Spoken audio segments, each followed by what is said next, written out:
Bharat express के CMD Shri Upendra Rai ji Pushkar Singh Dhami के साथ विजन पर भी चर्चा करेंगे, उत्तराखंड के दिल की बात करेंगे। और आइए सर, इस सेशन की शुरुआत। सर, सबसे पहले माननीय मुख्यमंत्री जी का मैं स्वागत कर रहा हूं भारत एक्सप्रेस के इस मंच से। और मुख्यमंत्री जी से एक भावुक रिश्ता मेरा ये भी है कि लखनऊ यूनिवर्सिटी में आप मेरे सीनियर रहे हैं और लखनऊ यूनिवर्सिटी आज कई मायनों में पुष्कर सिंह धामी जी से भी पहचान बना रही है, क्योंकि बहुत कम लोग हैं हमारी यूनिवर्सिटी के जो राष्ट्रपति, उपराष्ट्रपति और इन पदों तक पहुंचे हैं। उनमें से एक नाम, जगमगाता हुआ तारा, जगमगाता हुआ सूरज, आज पुष्कर सिंह धामी जी भी हैं, जिनके कारण लखनऊ यूनिवर्सिटी का नाम आगे आता है, या इनका जहां नाम आता है वहां लखनऊ यूनिवर्सिटी का नाम आता है। तो इसके लिए भी मैं हमेशा जब सोचता हूं तो एक अलग लगाव महसूस करता हूं कि हम एक ही एलुमनाई के हैं, इनके छोटे भाई भी हैं। अब उत्तराखंड की बात हो रही है, उत्तराखंड की बागडोर आपके हाथों में है, तो जरूर इस मंच से ऐसा बनता है कि आपसे कुछ सवाल ऐसे करें उत्तराखंड के विजन के बारे में और उत्तराखंड की प्रगति के बारे में। उत्तराखंड एक आपदाग्रस्त राज्य है, उस राज्य को संभालने की दिशा में कैसा प्रयास मुख्यमंत्री जी करते हैं, दिन रात परिश्रम करते हैं। और आज के डेट में उत्तराखंड में जिस तरीके से यूनिफॉर्म सिविल कोड लागू हुआ, इसके कारण उत्तराखंड पूरी दुनिया के पटल पे निकल के आया। पूरी दुनिया में इसकी चर्चा हुई कि पहला राज्य उत्तराखंड बना जिसने यूनिफॉर्म सिविल कोड लागू किया। इस पर भी बात करेंगे। और आगे उत्तराखंड इकलौता ऐसा राज्य है जिसको हम देवभूमि तो कहते ही हैं, जो इस देश की सबसे पवित्र नदी मां गंगा का उद्गम स्थान भी उत्तराखंड राज्य से ही आता है। यहां तक कि मां यमुना का उद्गम स्थान भी उत्तराखंड से ही होकर निकलता है। तो इस देवभूमि में आज हमारे बीच मुख्यमंत्री पुष्कर सिंह धामी जी हैं। पहला सवाल सर आपसे ले रहा हूं कि यूनिफॉर्म सिविल कोड सबसे ज्यादा चर्चा में है, इसकी चर्चा यूनाइटेड नेशन तक हुई। इस यूनिफॉर्म सिविल कोड को पहली बार लागू करने का श्रेय आपको जाता है, आपका राज्य है।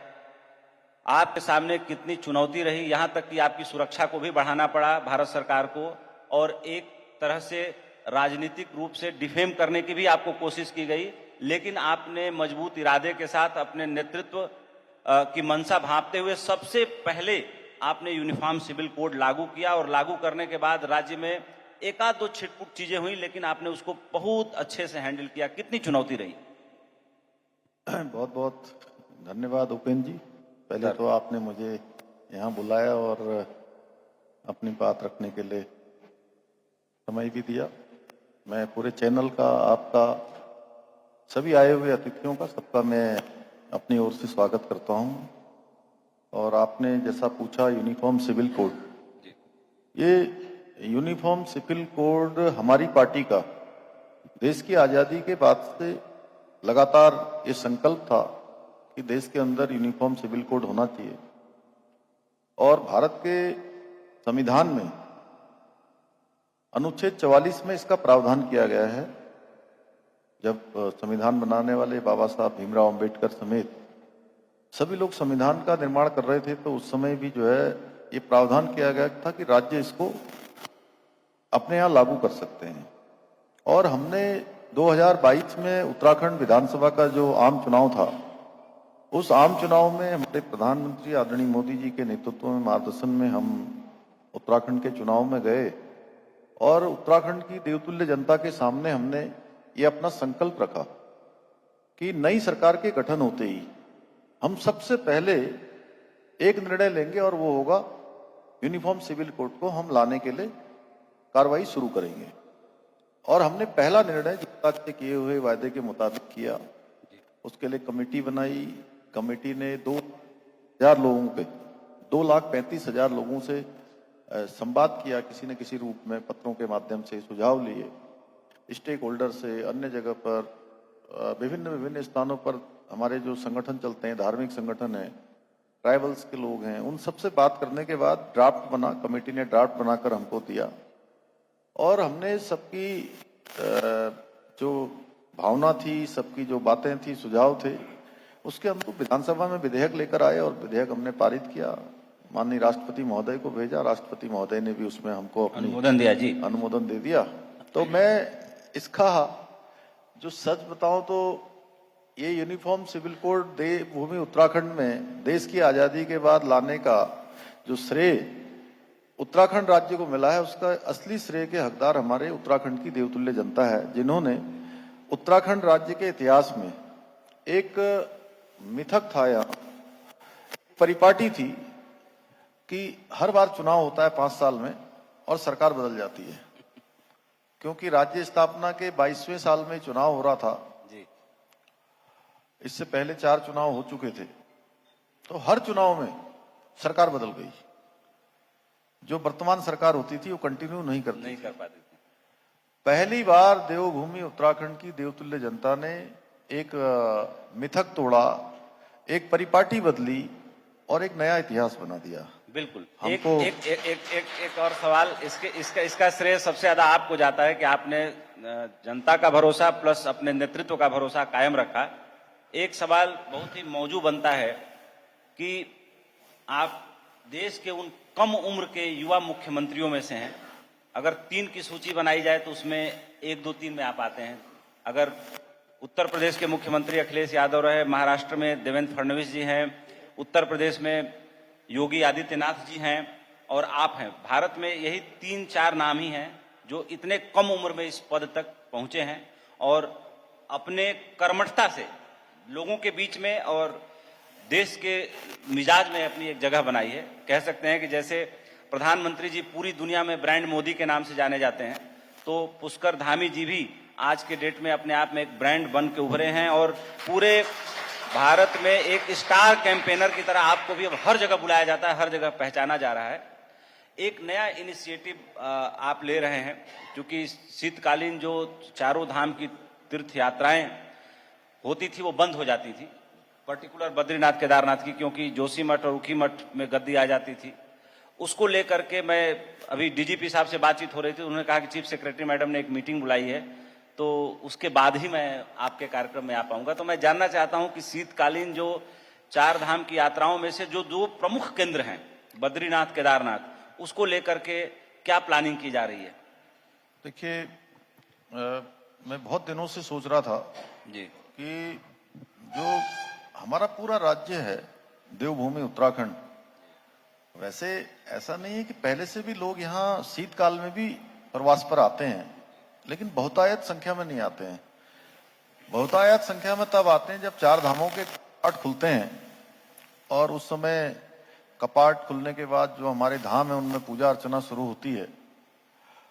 लेकिन ये शीतकाल में भी जो हमारे जहाँ डोली आकर विश्राम करती है, या जैसे मैं कहूँ कि भगवान बद्री विशाल का शीतकालीन प्रवास जो है या तो जोशीमठ में होता है, पांडुकेश्वर में होता है, इन दोनों ही स्थानों पर पूजा अर्चना होती रही है पहले से।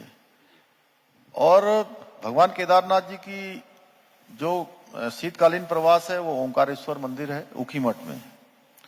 इसी प्रकार से यमुनोत्री का खरसाली में और गंगोत्री का हमारा हरसिल में। तो ये स्थान ऐसे हैं कि इन स्थानों पर लगातार साल भर भगवान की पूजा अर्चना, धामों की पूजा अर्चना लगातार चलती है। क्योंकि लोगों के ऐसा रहता था कि भाई धाम खुलते हैं तभी जो है पुण्य फल प्राप्त होता है जी।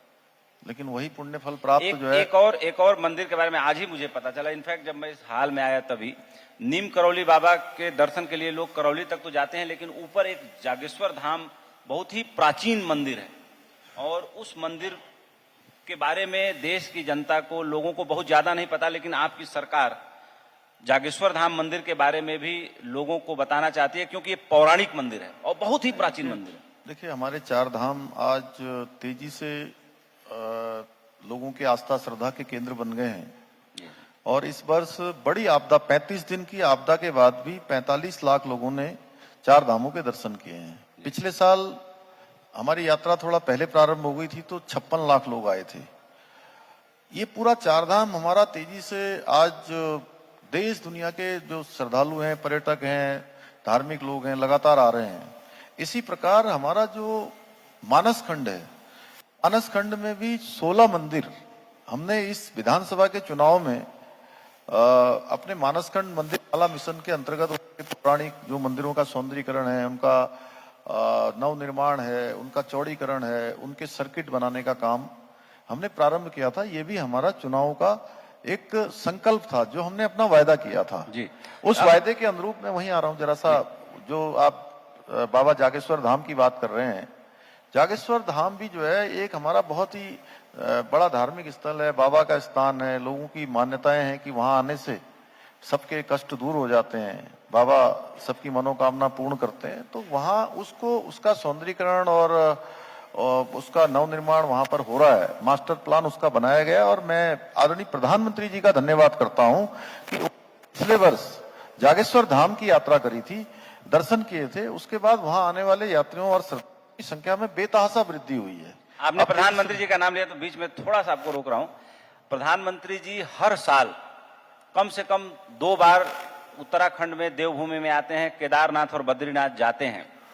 प्रधानमंत्री जी कहते हैं कि ये डबल इंजन की सरकार है, उस पर तो मैं आऊंगा, औद्योगिक विकास, रोजगार, इन सब मुद्दों पर भी आपसे बात होगी। लेकिन जो ये धार्मिक यात्राएं करते हैं, उनकी यात्राओं के कारण क्या केंद्र सरकार से आपको राज्य के कोष के अलावा अलग से बजट मिला ताकि इन क्षेत्रों का, तीर्थ क्षेत्रों का विकास किया जा सके? देखिए, स्वदेश दर्शन योजना में जी हमको लगातार यहाँ के हमारे जो पौराणिक मंदिर हैं, उन मंदिरों के नवनिर्माण के लिए, सीमावर्ती क्षेत्र के विकास के लिए, चाहे हमारा माड़ा पास का गांव हो, वहाँ की योजना हो, वाइब्रेंट विलेज की योजना हो, या इस वर्ष पिछले वर्ष माननीय प्रधानमंत्री की जौलीकोंग आदि कैलाश की यात्रा हो, या भारत का जिसको अंतिम गांव कहा जाता था माड़ा गांव, जिसको माननीय प्रधानमंत्री जी ने वहीं जाकर सारे गांवों को पहले गांव की संज्ञा दी है। तो निश्चित रूप से भारत सरकार के सहयोग से आज हमारे सभी जगह जो भी योजनाएं हम भारत सरकार को प्रस्तावित करते हैं, उन सभी योजनाओं में हमको स्वीकृति मिल रही है। इसीलिए हमारा काम तेजी से चल रहा है। और मैं आपको बताऊं कि इस वर्ष नीति आयोग के जो सतत विकास के लक्ष्यों को प्राप्त करने में, सस्टेनेबल डेवलपमेंट गोल्स, इन सस्टेनेबल डेवलपमेंट गोल को, इसके लक्ष्यों को प्राप्त करने में पूरे देश की रैंकिंग में, इंडेक्स में उत्तराखंड पहले स्थान पर है। इसके लिए आपको मुबारक हो सर। ये इसीलिए संभव हो पाया कि माननीय प्रधानमंत्री जी का लगातार हमको मार्गदर्शन भी है, लगातार सहयोग है। अनेक योजनाएं यहाँ के लिए स्वीकृत हो रही हैं, जिससे हमारे सभी प्रकार का विकास तेजी से आगे बढ़ रहा है। उत्तराखंड में निवेश हमेशा लोगों के लिए एक आकर्षण का केंद्र रहा है। उत्तराखंड में लोग आते रहे हैं। यहाँ जो औद्योगिक विकास तेजी से हुआ है, मैं देख रहा था तो ये भी पता चला कि बेरोजगारी की दर भी आप जब से मुख्यमंत्री की कमान संभाले हुए हैं तब से निगेटिव की जगह पॉजिटिव साइड में आ गई है। आगे आने वाले समय में निवेशकों को अपनी तरफ और आकर्षित करने के लिए मुख्यमंत्री पुष्कर सिंह धामी जी लोगों के बीच में उत्तराखंड को कैसे शोकेस करने वाले हैं दुनिया के पटल पे, ताकि और निवेश आए यहाँ पर? पिछले साल हमने यहाँ देहरादून में माननीय प्रधानमंत्री जी के नेतृत्व में, उनके मार्गदर्शन में इन्वेस्टर समिट का आयोजन किया था। और हमने कई जगह पर रोड शो भी किए थे। 30 से अधिक हमने नीतियां बनाई नहीं, और जो पहले से चली आ रही नीतियां थी, उन नीतियों का बहुत का सरलीकरण भी किया। और कहीं पर अगर कोई नियमों में शिथिलता बरतनी थी तो शिथिलीकरण भी किया उनका। उसका परिणाम हुआ कि हमने तो सोचा था कि यहाँ पर हमारे साथ MOU 2 लाख के हो जाएंगे या बहुत अधिक हो जाएंगे तो 2.5 लाख तक के हो जाएंगे, लेकिन हमारे साथ 3,54,000 करोड़ के MOU देश भर के लोगों ने आगे आकर यहाँ पर साइन किए। और आज उसमें से लगभग 70,000 करोड़ से ज्यादा की ग्राउंडिंग पर भी काम शुरू हो गया है। हम लगातार उनसे प्रयास भी कर रहे हैं और कोशिश कर रहे हैं कि जितना भी उनकी सुविधा के अनुरूप जो भी काम राज्य सरकार कर सकती है, कानून व्यवस्था हो, अन्य नियम हो, नियमों में शिथिलीकरण हो, नई नीतियां बनानी हो, वो सब हमने पहले से ही की हुई है। उससे लोग आकर्षित भी हो रहे हैं और आ रहे हैं। और एक लैंड बैंक भी हमने यहाँ बनाया है। ये जरूर है कि चूंकि एक प्रक्रिया हमने शुरू की है और वो प्रक्रिया आगे बढ़ रही है। बीच के दिनों में हमने कहा कि जो भी यहाँ पर अपना निवेश करना चाहते हैं, यहाँ पर होटल व्यवसाय करना चाहते हैं, रिजॉर्ट बनाना चाहते हैं, पर्यटन के किसी अन्य क्षेत्र में काम करना चाहते हैं, कोई इंडस्ट्री लगाना चाहते हैं, कोई संस्थान बनाना चाहते हैं, तो उन सबका हम स्वागत कर रहे हैं कि उनको बहुत ज़्यादा परेशान न होना पड़े, कहीं भागना न पड़े, और सिंगल विंडो सिस्टम जो है उसको हम और मजबूती प्रदान कर रहे हैं। सिंगल विंडो सिस्टम से गुजरात राज्य का नाम ध्यान में आया, क्योंकि सबसे पहले सिंगल विंडो सिस्टम प्रधानमंत्री मोदी जी जब वहां मुख्यमंत्री थे तो वो लेके आए थे। अब एक अगले सवाल की तरफ बढ़ते हैं। जैसे आपने कहा कानून व्यवस्था की बात, देहरादून और उत्तराखंड के और भी जो जिले हैं, एजुकेशन के लिहाज से ये एक काफी बड़ा हब है और बहुत सारे प्रवासी बच्चे अलग अलग राज्यों से यहाँ पढ़ने के लिए आते हैं। आजकल एक और चीज अखबारों के जरिए और पुलिस महकमे के जरिए सुनने को मिल रही है कि जिस तरीके से ड्रग पेडलर्स की संख्या बढ़ रही है और बच्चों के कॉलेजों के आसपास पुलिस ने जिस तरीके से बहुत सारी ऐसी गिरफ्तारियां भी की हैं, और आए दिनों जिस तरीके से बहुत सारे जो क्या बोलते हैं चाइल्ड ट्रैफिकिंग हो रही है और बहुत केसेस भी दर्ज हुए हैं उत्तराखंड में, हरिद्वार में भी, देहरादून में भी और जिलों में भी। हमारी क्राइम हेड है मिताली चंदोला यहाँ पे हैं, उन्होंने मुझे बताया कि आप ये सवाल मुख्यमंत्री से जरूर पूछिएगा कि ड्रग के इफेक्ट को कम करने के लिए या इन लोगों पे लगाम कसने के लिए, ताकि बच्चों के सुनहरे भविष्य को बचाया जा सके। दूसरा कि जिस तरीके से जो मिसिंग केसेस हरिद्वार में, देहरादून में, गढ़वाल में और भी जिलों में दर्ज हो रहे हैं, वो नेशनल क्राइम रिकॉर्ड्स ब्यूरो की वेबसाइट पे भी परिलक्षित हो रहे हैं। उसकी दिशा में आपकी पुलिस ने आपको क्या ब्रीफ किया और क्या कदम उठाए जा रहे हैं सर? देखिए उपेंद्र जी, आपने ये बहुत ही अच्छा प्रश्न किया है और ये हमारे लिए बहुत बड़ी चुनौती है, राज्य के लिए बहुत बड़ी चुनौती है। और हमने इस वर्ष को 2025 में ड्रग्स फ्री देवभूमि करने का, बनाने का संकल्प लिया है और उस दिशा में हम काम कर रहे हैं। उसमें हमारे छोटे बच्चे जिनकी बात आप कर रहे थे, स्कूलों में पढ़ने वाले, इंस्टीट्यूशन में पढ़ने वाले, महानगरीय जो आज की व्यवस्था हो गई है उस व्यवस्था में अनेक जो हमारे घरों के संस्कार हैं वो कम पड़ जा रहे हैं और ये सब चीजें हावी हो जा रही हैं। वो कैसे जो है उस पर लगाम लगाएं, केवल सरकारी तंत्र के सहारे या केवल सरकारी विभाग अकेले इस काम को नहीं कर सकते। बिल्कुल जागरूकता जरूरी है इसके लिए। और इस काम को में जागरूकता की बहुत आवश्यकता है और जन सहयोग बहुत बड़ा है, बहुत बड़ा जरूरी है। माता पिता को भी उसमें देखना है, स्कूलों के जो शिक्षक गण हैं उनको भी देखना है और जो अच्छे बच्चे हैं, हर माँ बाप आज अपने बच्चों को लेकर चिंतित है। गृह मंत्री जी ने जो मुझे एनसीबी के अधिकारियों से मिलने का मौका मिला तो बातचीत हो रही थी, तो उन्होंने कहा कि गृह मंत्री जी का बड़ा सीधा सा आदेश है कि जो कानून कहता है कि जो ड्रग एडिक्ट है वो तो पीड़ित है, कार्रवाई उसके खिलाफ न किया जाए, कार्रवाई उसके खिलाफ सख्ती से किया जाए जो इसको फैला रहा है, जो बेच रहा है। तो मुझे ये बात बड़ी अच्छी लगी। मुझे लगता है कि ऐसे लोगों को सहानुभूति की नजर से देखा जाना चाहिए। जो आपने बिल्कुल सही कहा कि जन जागरण होना चाहिए, माँ बाप भी, शिक्षक भी, समाज भी, जन सहयोग भी, सरकार तो अपना काम करेगी। बिल्कुल ये बात आप से 100% मैं भी सहमत हूँ, इस सभागार में बैठे लोग भी सहमत होंगे। लेकिन एक सवाल और उठता है कि उत्तराखंड राज्य जो है सामरिक दृष्टि से बड़ा महत्वपूर्ण राज्य है भारत का, क्योंकि इसकी सीमाएं भी 2 देशों से लगती हैं। यहाँ आईटीबीपी के साथ आपकी पुलिस मिलकर जिस तरह से काम करती है और एक इसका हिस्सा नेपाल के साथ लगता है, एक हिस्सा जो है चाइना के साथ लगता है और चाइना के साथ हमारे रिश्ते नरम गरम चलते रहते हैं। ऐसी स्थिति में जो घुसपैठ तो मैं नहीं कहूंगा, लेकिन इन दोनों राज्यों की सीमाएं सटी होने के कारण आपकी पुलिस किस तरह की चुनौती महसूस करती है और आप लोग किस तरह का सहयोग आईटीबीपी को देते हैं, जो Indo Tibetan border police force जो है? देखिए हमारा जो प्रदेश है वो 2 अंतर्राष्ट्रीय सीमाओं से लगा हुआ है जी, और ये सैनिक बाहुल्य प्रदेश है पूरी तरह से। अभी के सालों में तो अब चूंकि बहुत सारे कामों में लोग जाना प्रारंभ हो गया है, रोजगार के अनेक अवसर खुल गए हैं, स्वरोजगार भी कर रहे हैं, अन्य सेवाओं में भी जा रहे हैं। लेकिन पहले केवल एकमात्र सेवा होती थी जो सबसे ज्यादा फौज में जाना लोगों की प्राथमिकता होती थी, देश सेवा के लिए ही लोग जो है सर्वाधिक संख्या यहाँ से जाने वालों की होती थी। 5 में से एक उत्तराखंड को बिलोंग करता हाँ, है। तो आज भी जो है आज ये भी वो संख्या सैनिक है। बाहुल्य प्रदेश है, वीर भूमि है, देवभूमि के साथ साथ। जी तो यहाँ सैनिक लोगों के साथ हो या सुरक्षा बलों के साथ हो, और चूंकि ऐसा परिवेश ही है इसलिए उनको सहयोग देना यहाँ के हर व्यक्ति के मन में है और एक संस्कार में है। उनके संस्कारों में है कि सेना के लोगों का, सीमा सुरक्षा बलों का सबका सहयोग करना है। आईटीबीपी यहाँ पर जो भारत तिब्बत सीमा पुलिस है, ये फोर्स हमारी, ये अनेक स्थानों पर काम कर रही है और हमने एक नया काम शुरू किया है। देश में सबसे पहले हमारे यहीं शुरू हुआ है। हमने आईटीबीपी के साथ समझौता किया, मतलब एमओयू किया है कि यहाँ की सब्जियां, यहाँ के दूध, अंडे या मीट जो भी उनको सप्लाई होता है वो चिकन हमारे यहीं से होगा।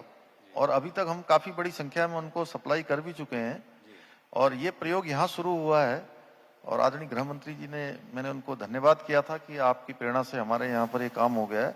तो उन्होंने कहा कि उत्तराखंड में जो ये काम शुरू हुआ है वो पूरे देश में शुरू हो रहा है। तो एक नई शुरुआत हमने की है, जहां आईटीबीपी के साथ की है वहीं हम यहाँ एसएसबी के साथ भी करना चाहते हैं, हम और सेना के साथ भी करना चाहते हैं। इसके साथ साथ आईटीबीपी के बहुत सारे अस्पताल, पूरे देश में आईटीबीपी एक ऐसी फोर्स है जिसमें डॉक्टरों की संख्या बहुत है। अगर हम आईटीबीपी में हाँ, अच्छा, तो आईटीबीपी से हमने कहा था और उन्होंने भी हमसे हमारी बात को बिल्कुल जैसा हम चाहते थे उसी तरह से, कि उनके जो सीमावर्ती क्षेत्रों में जो उनकी पोस्टें हैं, जो उनकी कंपनियां हैं, जहां जहां भी उनकी फोर्स है, वहां उन डॉक्टरों के द्वारा ही जो है, जो हमारी अन्य जो सिविल जनता है, उत्तराखंड की जनता है, उस जनता का भी वो इलाज करेंगे। उन्होंने कुछ कहा था कि भाई हमारे पास एक सीमित रूप से दवाइयां आती हैं, तो हम राज्य सरकार की तरफ से उसकी व्यवस्था कर रहे हैं। तो ये हमारा उनको सहयोग है और उनका हमको सहयोग है, परस्पर सहयोग से जो है, और सब देश के लिए काम कर रहे हैं। और देखिए, मैं सुरक्षा बलों से एक बात और कहता हूं, आचार्य जी, महाराज जी, तो मैं सुरक्षा बलों से जब भी उनकी मीटिंगों में जाता हूं, चाहे एसएसबी की हो, चाहे भारत तिब्बत सीमा पुलिस की हो, या जो भी हमारे सीमावर्ती क्षेत्रों में काम करते हैं, देखिए, जब तक स्थानीय लोगों का, उपेंद्र जी, ये बड़ी महत्वपूर्ण बात है जी, ये हमारे इस डिस्कशन से थोड़ा हटकर है जी, लेकिन जब तक स्थानीय लोगों का उनको सहयोग नहीं होगा, तो बहुत कठिन इलाके हैं कहां पर जो बरसों बरसों से रहते आए हैं, पीढ़ी दर पीढ़ी रह रहे हैं। वह भी देश के केवल एक नागरिक मात्र नहीं है, वो देश की सीमाओं के प्रहरी हैं, बिल्कुल हैं। और उनके बिना सहयोग के हमारे सुरक्षा बल भी बहुत अच्छा तरीके से जो चीजें उनको करनी है, उसमें कहीं ना कहीं कमी रह जाती है। बिल्कुल सही बोल रहे हैं। आपने आचार्य जी की तरफ ध्यान खींचा तो मेरा ध्यान गया कि जो उत्तराखंड में 2 जोड़ी जो है, आचार्य बालकृष्ण जी की और योगा गुरु स्वामी रामदेव जी की, मेरा सौभाग्य है कि मैं आप दोनों लोगों को साल 2004 से जानता हूं, और एक और सौभाग्य मैं मानता हूं, आप भी फाउंडर मेंबरों में से रहे हैं वहीं से। बिल्कुल कह सकता हूं कि मुझे याद है कि योग यात्रा स्टार न्यूज पे जनवरी 2005 से जो कार्यक्रम आधे घंटे का स्वामी रामदेव जी का शुरू हुआ, वो पहला कार्यक्रम था किसी राष्ट्रीय चैनल पे, और उस कार्यक्रम उस पूरे प्रोग्राम को 4 साल मैंने चलाया। तो एक जुड़ाव रहा है। योग नीति आप लेकर आ रहे हैं, ऐसा पता चला मुझे आज यहाँ आने पर, और मुझे कहा गया कि ये भी सवाल मैं आपसे पूछूं कि योग नीति शायद भारत में, योग तो हम सब जानते हैं, 50 करोड़ लोगों की दिनचर्या स्वामी रामदेव जी ने और आचार्य बालकृष्ण जी ने बदली है। बस में हम देखते हैं कि लोग ऐसे ऐसे करते रहते हैं, अनुलोम विलोम बैठे करते रहते हैं। प्लेन में भी मेरे बगल में एक सज्जन आ रहे थे, वो अनुलोम विलोम कर रहे थे। तो मैं ये मानता हूं कि आप दोनों की जोड़ी ने उत्तराखंड को एक नेक्स्ट लेवल पे शोकेस किया है, और मुख्यमंत्री जी अगर योग नीति लेके आ रहे हैं और आचार्य बालकृष्ण जी यहाँ सामने बैठे हुए हैं, तो इससे अच्छा और कोई सवाल नहीं बनता। सर, योग नीति क्या है? देखिए, हम लोग बहुत सारी नीतियां लेकर आए हैं, जैसे अभी यूसीसी की आप बात कर रहे थे, हमने नकल का यहाँ कानून, नकल विरोधी कानून आप लेकर आए हैं जी। हम यहाँ धर्मांतरण पर कानून लेकर आए हैं, यहाँ दंगा रोकने का हम कानून लेकर आए हैं।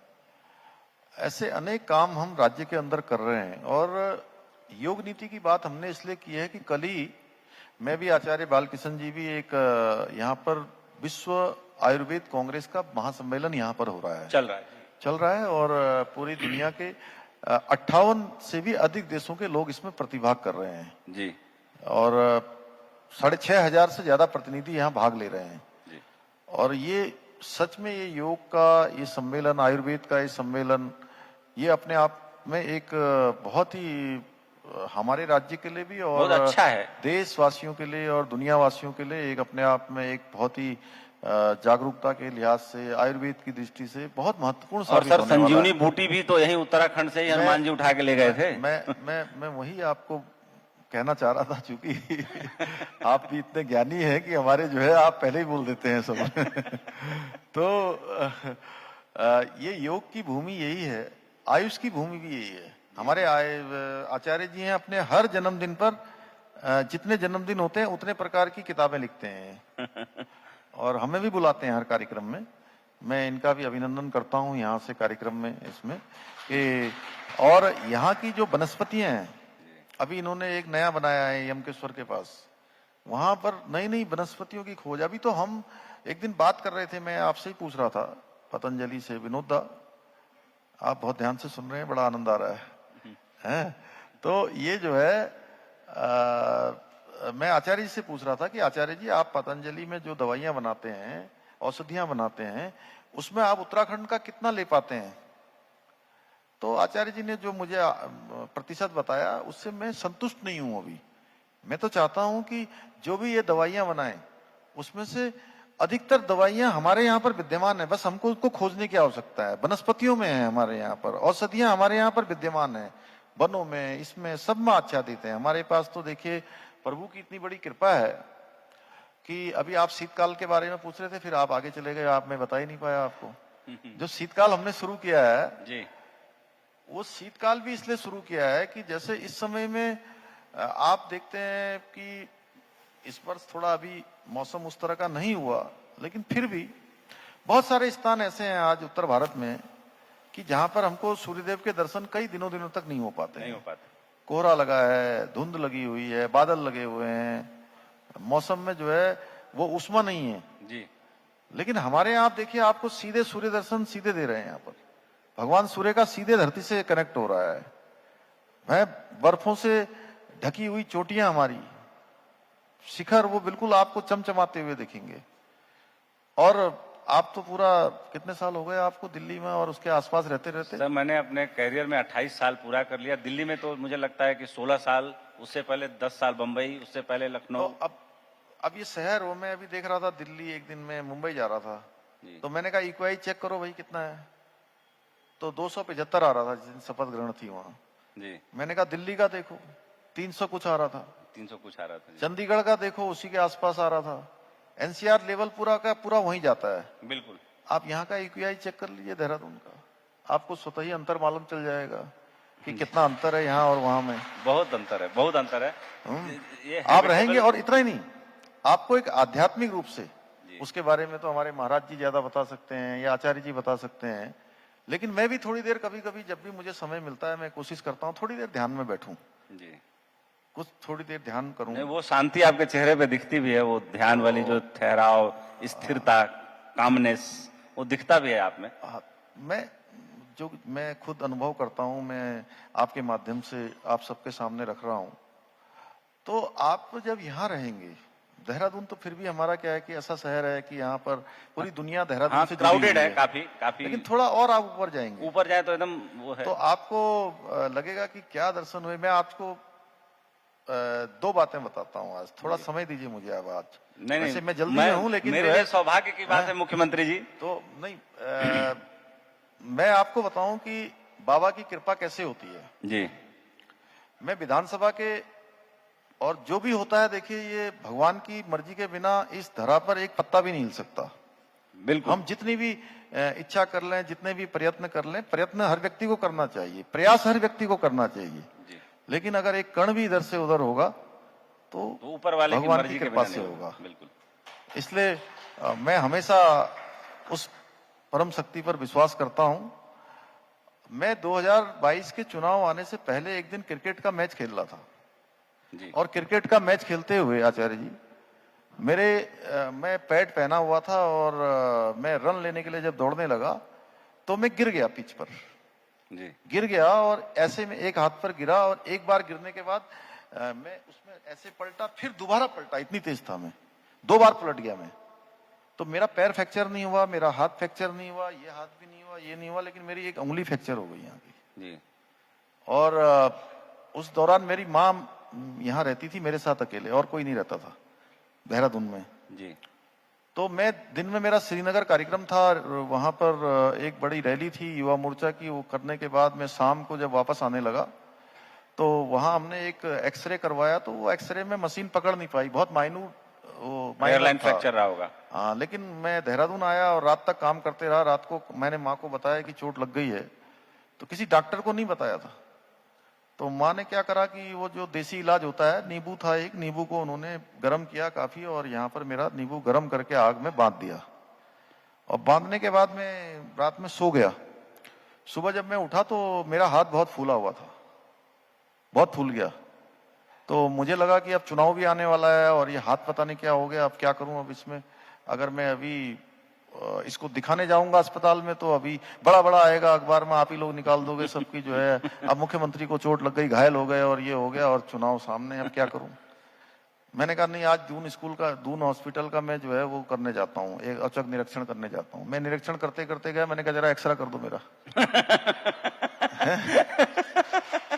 तो मेरा एक्सरा किया उन्होंने, तो एक्सरे में जो है वो फ्रैक्चर निकल गया। और डॉक्टर जब भी एक्सरे में कभी भी किसी का भी कभी फ्रैक्चर हुआ होगा तो आप लोगों को याद होगा, फिर वो डॉक्टर छोड़ता नहीं है ना, बिल्कुल वो नहीं। छोड़ेंगे नहीं, और आपका प्लास्टर ही करके छोड़ेंगे वहां से। उन्होंने तुरंत मेरा बांधा प्लास्टर, पहले कच्चा बांधा, उन्होंने कहा 3 दिन बाद हम इसको पक्का करेंगे। और ये प्लास्टर मेरा 1 महीने 1.25 महीने तक रहा, और उस दौरान चुनाव होता रहा, और उसके होने के बाद भी मेरा ये ठीक नहीं हुआ। 2 महीने तक मैं इसको ऐसे ही लटका के चलता था, और एक हाथ से काम करता था। सारी फाइलें एक एक दिन में कम से कम 500-1000 फाइलें तक होती थी, क्योंकि चुनाव का समय आ गया था उस समय। जल्दी जल्दी और काम करने फाइनेंस से। मिनिस्ट्री का भी मेरे पास ही चार्ज था, तो सब करता रहता था। एक हाथ से करते करते पता नहीं क्या हुआ मुझे कि मेरा हाथ बाद में इतना उठने के बाद रुक जाता था, इससे ज्यादा पीछे नहीं जाता था, जो मैं आज यहाँ ले जा रहा हूँ ना। हम उस टाइम नहीं जाता था। फ्री स्टाइल है, देखिए जी, ये देखिए पूरा नीचे तक जाएगा। फ्रोजन शोल्डर हो गया आपको। अब ये हो गया, मैंने इलाज करवाया। एक दिन मैं यहाँ बैडमिंटन खेलने आया, तो बैडमिंटन कोर्ट में, क्योंकि बैडमिंटन में बचपन से खेला हूँ जी तो अच्छा खेल सकता हूँ मैं, धीरू तुमसे अच्छा खेल सकता हूँ, जी ठीक है। तो मैं खेल रहा था, तो हमारे वो डीजीपी साहब थे जो पहले, इससे पहले वाले, अभिनव जी, नहीं उनसे पहले वाले, आजाद अशोक जी। उनकी धर्मपत्नी थी, तो वो जो है बोली थी, अरे सर आप तो अच्छा खेल रहे हैं और खेलिए। मैंने कहा मैं इससे भी अच्छा खेल सकता हूँ, लेकिन मेरे हाथ में जो है ये थोड़ा दिक्कत है, मैं खेल नहीं पा रहा हूँ अभी। तो उन्होंने कहा कि क्या हो गया, तो मैंने उनको बताया। तो एक कोई उन्होंने फिजियोथेरेपी का कोई एक बड़ा स्पेशल वो था जो आईपीएल में और बड़े भारत के जो क्रिकेट खिलाड़ियों की उस टीम को देखता था, उसको बुलाया, उसने मेरा थोड़ा किया, लेकिन वो पूरी तरह से ठीक नहीं हुआ। मतलब मुझे लगता है 40-50% ठीक हुआ होगा, उसके बाद भी वो थोड़ा, मतलब वही 50% फिर भी नहीं हो पा रहा था। तो फिर डॉक्टर को दिखाया, तो उन्होंने कहा कि इसका ऑपरेशन ही इलाज है, एक ऑपरेशन करना पड़ेगा आपको। मैंने कहा नहीं, मैं ऑपरेशन नहीं करवाऊंगा अभी। तो मैं एक दिन, कुछ लोगों ने यहाँ बाबा केदार में यज्ञ रखा हुआ था, चेन्नई के लोग थे साउथ के, उन्होंने मुझे बुलाया अपने यज्ञ में। तो मुझे एक हमारे महाराज जी थे, आज वो इस दुनिया में ब्रह्मलीन हो गए हैं, ओम बाबा, दिल्ली में थे वो, यहीं के थे, उत्तराखंड मूल के, लेकिन दिल्ली में जाकर उन्होंने अपना स्थान बना लिया। उन्होंने मुझे कहा कि तुम वहां जाओगे तो बाबा का अभिषेक कर लेना एक बार।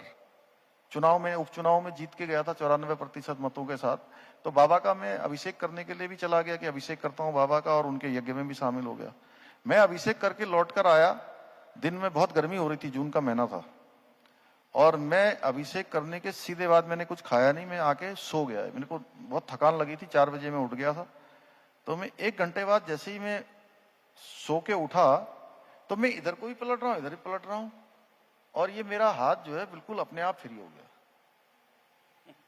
ये वहां की, मैं बाबा केदार धाम के बाद, और अभी मैं 7 तारीख को यहां से गया। मैं केवल शीतकाल के लिए बता रहा हूं, ये मैं कोई इसलिए नहीं बता रहा हूं, मैं किसी को इसमें से नहीं बताया अभी तक, आपके माध्यम से मैं बताना चाह रहा हूं कि इन नहीं, ऐसी बातें बहुत कम बार होती हैं और हम सुनना चाह रहे हैं। तो ये भगवान की कृपा से फिर ये मेरा हाथ बिल्कुल अपने आप सही हो गया, कोई इलाज नहीं, कोई डॉक्टर नहीं, कोई ऑपरेशन नहीं, कोई दवाई नहीं, अपने आप ठीक हो गया। अभी मैं अचानक ऐसे मन में उलझन और ये सब कई बार होती है, लेकिन हम लोग अपने को सामने देखते हैं फिर आगे बढ़ते हैं, तो मैं थोड़ा सा मुझे लग रहा था कि मैं कुछ अस्वस्थ हूं अभी आज। और मैं उस दिन शीतकालीन यात्रा 8 तारीख को प्रारंभ होने वाली थी। मैं 8 तारीख को गया तो मेरा भी पहला अनुभव था। मैं ओंकारेश्वर मंदिर में पहले भी गया, लेकिन उस समय यात्रा चल रही थी तो बाबा के कपाट खुले हुए थे। लेकिन शीतकाल में बाबा का शीतकालीन प्रवास यहाँ हो जाता है ओमकारेश्वर मंदिर में, तो वहां पर उन्होंने मेरा पूरा अभिषेक करा वैसे ही। बस ये था कि मैं वहां अंदर जाके, धाम में जाके अंदर जाके खुद अभिषेक अपने हाथ से मैं भगवान को दुग्धाभिषेक, शहद, घी या मिश्री जो भी हमारा होता है वो सब कर रहा था, दूब या बेलपत्र। लेकिन यहाँ पर क्या है कि हम स्पर्श कर रहे थे और 2 आचार्य लोग उसको कर रहे थे। लेकिन मैं सच बताऊं, करीब लगभग 40-45 मिनट की पूजा के अभिषेक के बाद मुझको वही एक अलग प्रकार की जो है ऊर्जा जो है हमको महसूस हुई। तो मैं कह सकता हूं कि जो जब धाम खुलते हैं तब आप वहां पर जितना आपको पुण्य फल प्राप्त होता है या भगवान की जो आशीर्वाद प्राप्त होता है वो आपको शीतकाल में यहाँ पर निश्चित रूप से हो जाएगा। वाह, एक पूरा प्रसंग मुख्यमंत्री जी ने अपने जीवन से जुड़ा सुनाया, और उस प्रसंग का जो निचोड़ ये था कि ईश्वर वो हिस्सा है प्रकृति का, जहां तक हमारे आंखों से प्रकृति दिखाई देती है वहां तो प्रकृति है, लेकिन प्रकृति का जो सिरा हमारी आंखों से ओझल हो जाता है वहां से परमात्मा शुरू हो जाता है, और उसका एहसास और उसकी फीलिंग बड़ी कमाल की होती है।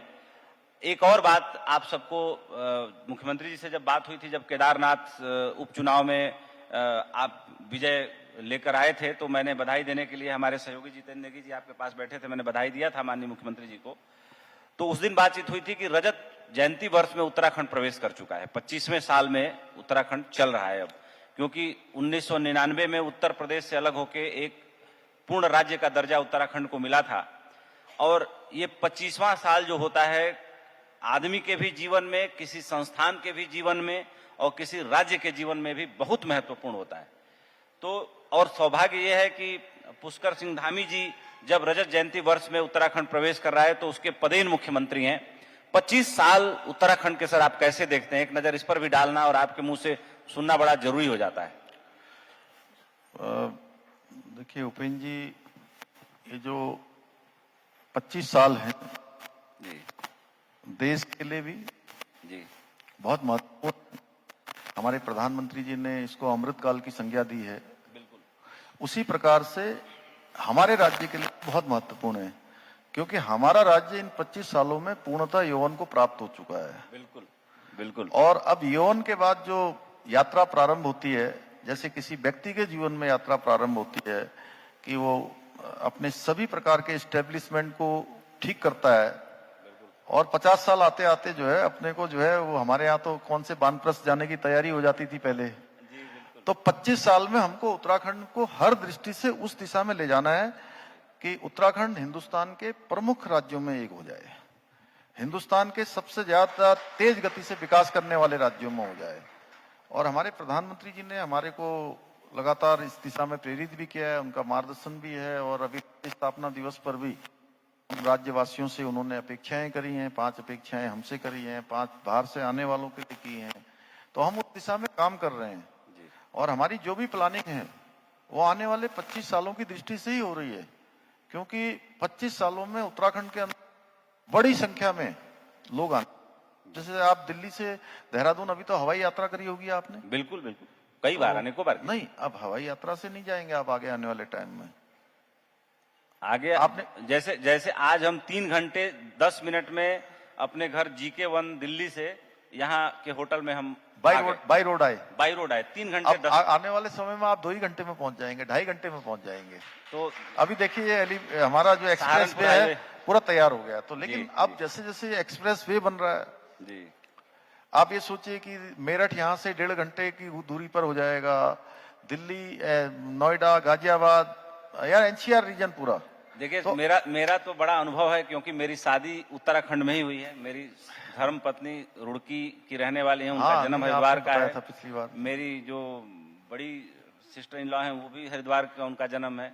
जो सबसे बड़ी सिस्टर इन लॉ है, वो 3 बहनें ही हैं, भाई नहीं है कोई उन लोगों का। वो टिहरी डैम कारपोरेशन में इंजीनियर हैं। मैं तो देखिए, हम मैं तो हमारा आपको पूरा आना मैं जाना यहाँ रहा तो है। आपको बहुत भाग्यशाली मानता हूँ क्योंकि मैं सबसे कहता हूँ जी। कि जिसको यहाँ जन्म लेने का भगवान ने अधिकार दे दिया, जिसको जन्म दे दिया, वो तो भाग्यशाली है ही है। जी। इनको यहाँ से जुड़ने का, यहाँ से कोई न कोई काम करने का भी काम दे रखा है, बिल्कुल। वो महासौभाग्यशाली है। बिल्कुल, थैंक यू सर, धन्यवाद। वो भी अपना अपना योगदान दे रहा है। चूंकि आपका समय कीमती है और एक छोटा सा आपके साथ एक सेरेमनी भी कराएंगे। एक आखिरी सवाल ये कि आपने बोला था कि जून महीना था और मैं काफी 4 बजे आया और थका सा महसूस कर रहा था और उसके बाद फ्रोजन शोल्डर ठीक हो गया। जून 2013 में जो केदारनाथ धाम में आपदा आई और प्रकृति ने एक विकराल रूप दिखाया और जिस तरीके से अवैध सारे निर्माण थे जो नदियों को इनकोर्च करके बने थे, उस सैलाब में सब कुछ बह गया, बहुत सारे लोग लापता हो गए। आपदाग्रस्त राज्य है उत्तराखंड, एक बड़ी चुनौती रहती है बरसात के दिनों में आपके सामने। उसके लिए कैसे, मतलब जो राज्य क्या बोलते हैं एनडीआरएफ और जो एसडीआरएफ जो डिजास्टर मैनेजमेंट की जो टीम होती है, इसके अलावा और भी जो आर्मी की टीमें होती हैं, कैसे कोऑर्डिनेशन रहता है, कैसे तैयारी रखते हैं उसको निपटने के लिए? देखिए, हमको प्रत्येक वर्ष किसी न किसी रूप में आपदाओं का सामना करना पड़ता है जी। जैसे इस वर्ष भी हमको कई जगह पर बादल फटे, टिहरी के घनसाली क्षेत्र में, गुत्तू में, गंगनानी में और केदार घाटी में बहुत बड़ी आपदा आई। 29 स्थानों पर पूरी तरह से सड़क जो है अवरुद्ध हो गया। उत्तराखंड के अन्य जिलों में भी इस प्रकार की घटनाएं घटित होती रहती हैं। जगह जगह पर कहीं पर अतिवृष्टि हो गई, कहीं बादल फट गया, कहीं भूस्खलन हो गया, कहीं अतिवृष्टि के कारण बाढ़ आ गई। तो इस वर्ष भी हमको करना पड़ता है, हर वर्ष करते हैं। जैसे इस वर्ष हमने केदार घाटी की, हमारी टिहरी जनपद की, देहरादून जनपद में, उत्तरकाशी में, उधर नैनीताल में, पिथौरागढ़ जनपद में, इस जगह पर काफी ज्यादा हुआ। और पिछले वर्ष कहाँ हुआ? यहाँ पर, जहाँ पर हमारे आचार्य जी बैठे हैं, इनके संस्थान में तो पानी नहीं गया होगा, लेकिन पूरे हरिद्वार में पिछले वर्ष गंगा जी के उफान के कारण से गंगा जी का जल स्तर इतना ऊपर आ गया है, धीरे धीरे बढ़ते बढ़ते, कि पूरा हरिद्वार शहर, हमारे एक विशाल जी बैठे हैं वहां, अग्रवाल जी, पिछले साल कितनी बाढ़ आई थी वहां? बहुत बाढ़ आ गई महाराज जी। पिछले साल घरों में पानी घुस गया, दुकानों में घुस गया, फैक्ट्री संस्थान सब बर्बाद हो गए हमारे। मैं आपको बताऊं, कई अरब रुपए का नुकसान हुआ है हमको। तो उसके लिए हम पूरी तरह से उसको, हम कहीं आपदा जो आती है उसको रोक तो नहीं सकते, लेकिन आपदा का न्यूनीकरण जितना भी मिनिमम उसका इफेक्ट आए वो। और ये जो एनडीआरएफ है, एसडीआरएफ है, ये सब आपस में एक दूसरे से कोऑर्डिनेशन करके काम करती है। हमारा आपदा प्रबंधन, डिजास्टर मैनेजमेंट काम करता है। और पूरी रात भर हम लोग 31 जुलाई को इसी वर्ष रात को जब आपदा आई थी, तो हम लोग पूरी रात भर जगे रहे थे। मैं भी जगा रहा पूरी रात भर। हमारे सारे डिस्ट्रिक्ट मजिस्ट्रेट और विशेषकर 2 जिला के अधिकारी, डिस्ट्रिक्ट टिहरी और डिस्ट्रिक्ट रुद्रप्रयाग, वो उसके सारे अधिकारी रात भर जगे रहे। और देखिए, पहली बार हुआ कि हमने 22,000 तीर्थ यात्रियों को सुरक्षित जो है आपदा आने के बाद बाहर निकाला है। जी जी जी, आप सोचिए आप। और बहुत बड़ा चैलेंज था जी, बड़ा चैलेंज था। एक को भी बाद में हमने कहीं पर जो है, हर किसी को बाबा की कृपा से कोई परेशानी नहीं हुई।